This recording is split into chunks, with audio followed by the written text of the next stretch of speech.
How to send PDF from phone to laptop. Hello everybody, welcome back to the channel. Today I'll guide you on how you can send PDF file from phone to laptop. Now the first thing what you'll have to do is get a USB cable. Now once you get the USB cable, connect your USB cable, one end of USB cable to the USB port on your laptop and the other one to your phone. Now once you connect it, you'll get a notification on the laptop as you can see on the screen here. Now once you do it, what you're going to do is in your phone, scroll down your notification bar and then you'll find the option charging. USB for charging only.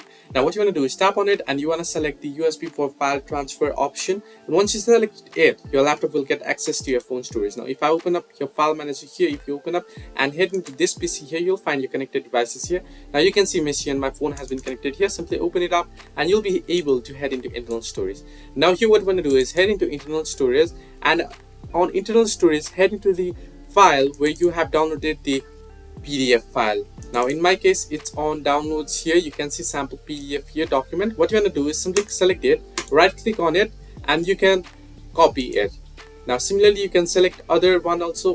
To select multiple PDF files, what you can do is press and hold control button on your phone and then select it here. You can see you can select it, and then what you want to do is head into your laptop storage here, laptop folder where you want to add the PDF file to, and simply right click on the folder and then you'll get the option paste. Simply paste it and I'll click paste. Now you can replace it. Now I've already pasted it here. So this way you can transfer PDF or send PDF from phone to laptop. Hope this helped you. Do like and subscribe, and do not forget to leave a comment down below if you have any further issues.